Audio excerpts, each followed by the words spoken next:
Hello students, how are you? कैसे हो सब लोग? Welcome to my channel that is direction of chemistry. आज का हमारा जो बेसिक टॉपिक है that is from class +1 chapter some basic concept in chemistry. और एक चैप्टर का सबसे इंपॉर्टेंट पार्ट है बच्चा, दैट्स कॉल्ड लिमिटिंग रिएजेंट। इसमें से अगर हम बात करें तो आपको एज पर द नीट और JEE examination as well as board examination और स्कूल एग्जामिनेशन आपको इनमें से क्वेश्चन डेफिनेटली पुट अप होता है। मेरा सबसे इसमें डिफरेंट स्टाइल है, यूनिक है कि हमने सबसे पहले लिमिटिंग रेंज होता है क्या है वो पढ़ेंगे।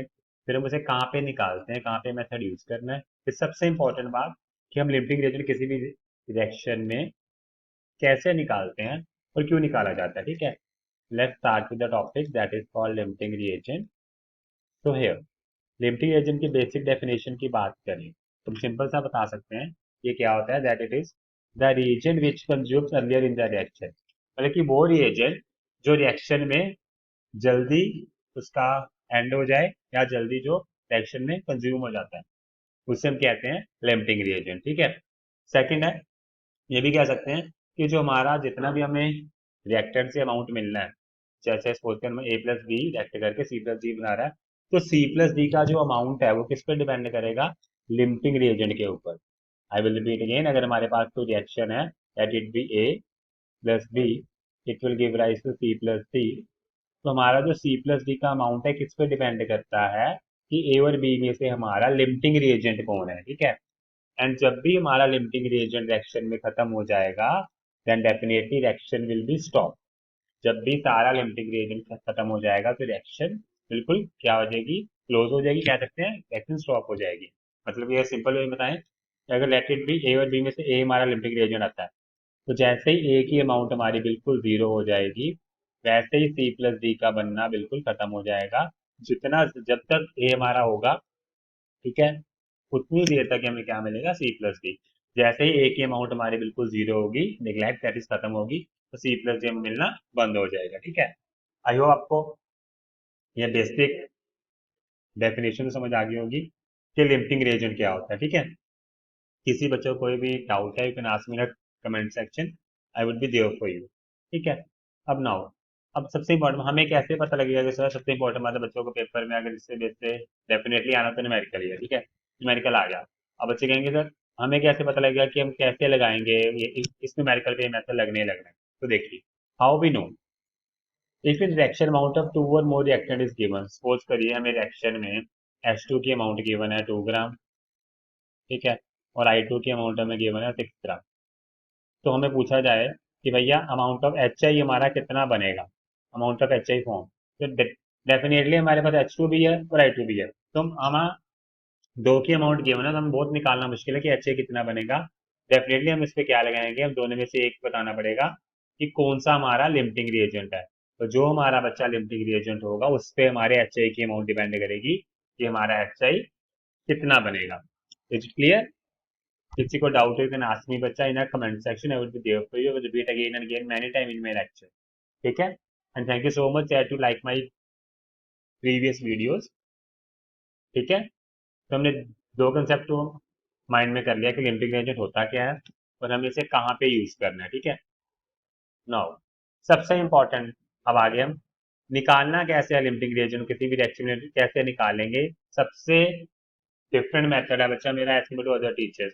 ठीक है, तो हमारे पास 4 स्टेप्स हैं। पहला, हमें जो इक्वेशन दिया अगर तो हमारी इक्वेशन बैलेंस है तो वेल एंड गुड, अदरवाइज आप इक्वेशन को बैलेंस कर लीजिएगा।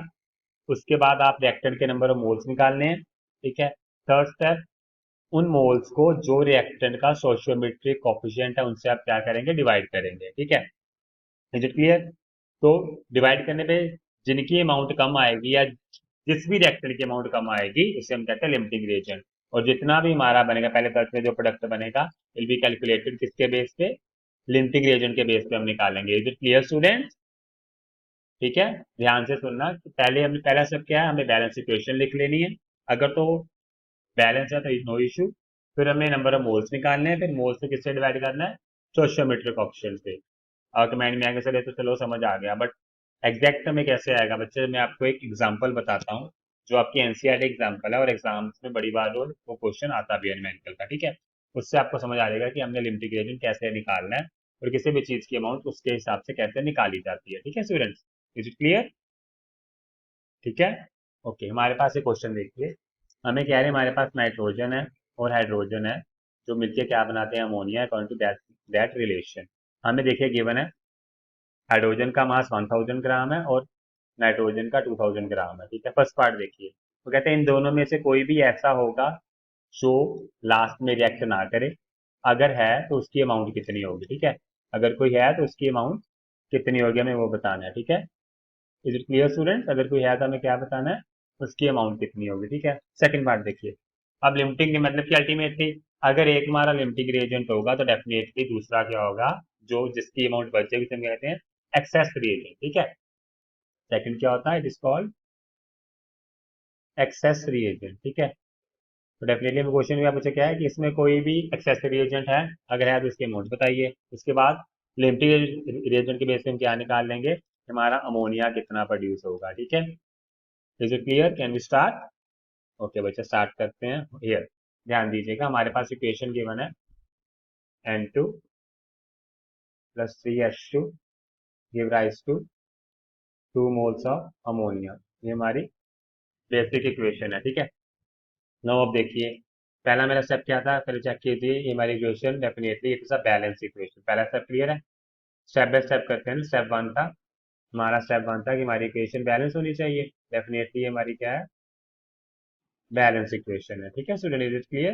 ये हमारी क्या है, बैलेंस इक्वेशन है। ठीक है, स्टेप सेकंड क्या था, हमें क्या निकालना है, we have to find out the step second, we find out the number of moles here.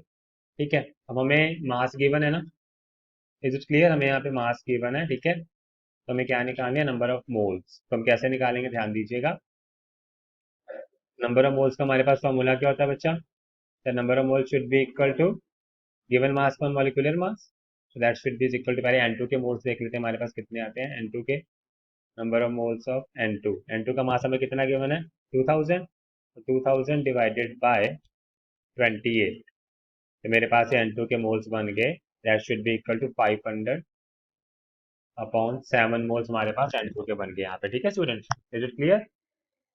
तो मेरे पास क्या बन गया, N2 के मोल। अब H2 के मोल्स भी देख लेते हैं, ध्यान दीजिए, now find out the value of H2 moles. चलिए वो भी देख लेते हैं। H2 के हमारे पास मोल्स हो जाएंगे, गिवन मास कितना 1000, मोलर मास H2 का 2, तो ये हो गया 500। ठीक है, ये मेरा सेकंड स्टेप हो गया। ठीक है, मैं नंबर ऑफ मोल्स निकाल लिया। ठीक है, क्लियर है बच्चा? थर्ड स्टेप मेरा क्या था, उसको स्टोइचियोमेट्री से डिवाइड करना है ना। अब ध्यान दीजिए, इसका स्टोइचियोमेट्री क्या है, 1, इसका क्या है, 3। ठीक है, नाउ स्टेप थर्ड देखिए, हमें लिमिटिंग रिएजेंट पता, आप ध्यान से इजिली इस स्टेप से हमें लग जाएगा। ठीक है, तो ध्यान दीजिएगा, अब हम क्या करेंगे, N2 के हमारे पास मोल है 500/7, सोशियोमेट्री 1 ही इतना ही रहेगा। ठीक है, H2 के मोल्स हमारे पास 500 है, सोशियोमेट्री कितना उसका 3, सोशियोमेट्री 3 है ना, ध्यान दीजिए। तो ध्यान दीजिए हमारे पास क्या आ गया, ये हमें क्या फाइंड करें, लिमिटिंग रिएजेंट हमारा कौन है, आप देख सकते हैं N2 की अमाउंट कितनी है, 500/7। ठीक है, H2 की 500/2, डेफिनेटली अगर आप डिवाइड करोगे तो आपको ये बात तो क्लियर है कि ये जो अमाउंट है दिस वुड बी लेस, ये हमारी किसकी है, N2 की। ठीक है, हम क्या कर रहे थे बच्चे, फाइन हम यहाँ पे कर रहे थे कि मेरा लिमिटिंग रिएजेंट कौन है, क्या कर रहे थे, लिमिटिंग रिएजेंट। समझ आया स्टेप, अमाउंट किसकी कम आ रही है, N2 की। हमें इसमें कह सकते हैं कि डेफिनेटली इस रिएक्शन में मेरा N2 क्या है, N2 would be the, N2 मेरा इसमें क्या है, N2 है मेरा इसमें लिमिटिंग रिएजेंट। क्लियर? अगर आपके एग्जाम में आता है, आपको ऐसा नहीं कि स्टेप 1 स्टेप 2 स्टेप 3 करना है, आप फटाफट से अभी से सॉर्ट आउट कर सकते हैं। ठीक है, क्लियर है बच्चा, हमें पता लग गया हमारा लिमिटिंग रिएजेंट क्या है। ठीक है, अब अल्टीमेटली लिमिटिंग अगर हमें निकाल लिया तो हमें क्या पता होना चाहिए, एक्स्ट्रा अमाउंट की बचती है वो कितनी है। अगर हमारा N2 लिमिटिंग है तो हाइड्रोजन क्या हो गया हमारा, एक्सेस रिएजेंट। हम लिख लेते हैं यहाँ पे, H2 क्या है हमारा, एक्सेस रिएजेंट, एक्सेस रिएजेंट क्या है हमारा, H2। अब H2 की अमाउंट निकाली, हमारे पास इक्वेशन फिर से लिख लेते हैं, बैलेंस इक्वेशन एक बार। हमारे पास क्या है, N2 plus 3H2 give rise to 2NH3। हमें निकालना है ना कि H2 कितना बचता है एक्सेस। अगर आप ध्यान से देखें यहाँ पे, तो 1 मोल ऑफ अगर हमारा अमोनिया है, 1 मोल ऑफ N2 है, क्योंकि N2 अब सारा कुछ हमारा अमाउंट N2 पे देखते हैं। अगर 1 मोल ऑफ N2 है, 1 mole of nitrogen requires how many moles of H2, that should be required 3 mole of H2। यहाँ तक क्लियर है। 1 मोल N2 के लिए हमारे पास मोल कितने चाहिए? H2 के 3 मोल्स चाहिए। ठीक है, हमारे पास N2 के मोल कितने पहले निकाले थे हमने? 500/7। डेफिनेटली अगर हमारे पास 500/7 मोल होंगे ऑफ N2, ठीक है, 507 mole of N2, it will require how many moles? That should be equal to 507 multiplied by 3 moles of H2। ठीक है, तो हमारे पास क्या आ गया? H2 के नंबर ऑफ मोल्स कितने आ गए? That should be equal to 1500/7। हमारे पास क्या आ गया? Number of moles of H2। Is it clear? ये हमारे पास आ गया हाइड्रोजन के number of moles, that is equal to 1500/7। Is it clear? Clear है। तो हमारे पास वैसे H2 के मोल्स कितने थे क्वेश्चन में? हमारे पास क्वेश्चन में H2 के मोल्स कितने थे हमने पीछे फाइंड आउट किए हैं, आप देख सकते हैं दोबारा जाके भी। हमारे पास मोल थे 500। तो जो मोल्स लेफ्ट कितने रह गए? Moles left 500 minus 1500/7। हमारे पास मोल्स कितने आ गए H2 के left? Number of moles hydrogen left, that should be comes out to be equal to 3500 minus that should be 2000/7 moles should be left. हमें क्या निकालना था? उसका बेसिकली मास निकालना था, कितना मास पेंडिंग है। ठीक है, हमारे पास नंबर ऑफ मोल्स आ गए। We know that number of moles should be equal to given weight by molecular weight. ठीक है, तो नंबर ऑफ मोल्स, तो हमारे गिवन वेट कितना आ गया? Number of mole into molecular weight. ठीक है, तो हम देख सकते हैं हमारे नंबर ऑफ मोल्स कितने आए हैं जो हमारे रिमेन रह गए हैं left, that should be equal to 2000/7। और मोलर मास कितना हो जाएगा यहाँ पे H2 का? That should be equal to 2। तो हमारे पास आ गया H2 लेफ्ट कितना आ गया? 571.4 ग्राम ऑफ हाइड्रोजन लेफ्ट। ये हमारा फर्स्ट पार्ट डेफिनेटली कंप्लीट हो गया। ठीक है, थर्ड पार्ट हमारा, उसके बाद सेकंड पार्ट हमारा क्या था? हमें क्या निकालना है? अमोनिया कितना बनेगा। मैंने पहले क्या था, हमारे पास इक्वेशन फिर से राइट डाउन कर रहा हूँ, दैट इज N2, ताकि बार बार पीछे ना जाना पड़े ना। 3H2 2NH3। ठीक है, अमोनिया कितना बना किस पर डिपेंड करेगा? क्योंकि N2 की अमाउंट पे। ठीक है, बैलेंस इक्वेशन देखिए, अगर हमारे पास 1 मोल N2 के हैं, सेकंड पार्ट कर रहा हूँ, ठीक है बच्चा, 1 मोल अगर हमारे पास N2 के हैं तो H2 के अमोनिया के मोल कितने हैं? 2 मोल of ammonia would be form. ठीक है, 2 मोल हमारे पास क्या बन रहा है? अमोनिया बन रहा है। ठीक है, अब हमारे पास एग्जैक्ट मोल कितने थे हाइड्रोजन के, सॉरी N2 के? 500/7। तो अगर 500/7 मोल ऑफ N2 हो जो हमारे पास है क्वेश्चन में, तो अमोनिया कितना बनेगा? 2 × 500, that should be equal to 1000/7 mole of ammonia would be form. हमारे पास नंबर ऑफ मोल्स आ गए अमोनिया के, that should be equal to 1000/7। ठीक है, नंबर ऑफ मोल्स आ गए बच्चा। नंबर ऑफ मोल्स का फॉर्मूला क्या होता है? फिर से repeat, number of moles should be equal to ammonia, that should be equal to given weight on molecular weight. यहाँ से वेट अमोनिया कितना आ गया? Number of moles of ammonia multiply by molecular weight, यानी कि that should be equal to, number of moles ammonia कितने आए बच्चा हमारे? That should be 1000/7। और अमोनिया का मोलर मास आपको पता है NH3, नाइट्रोजन का हो गया 14 plus 3 hydrogen, that should be equal to 17 gram पर मोल इंटू 17। हमारे पास ये अमाउंट आ गया weight of ammonia, that should be equal to 2428.8 gram of ammonia.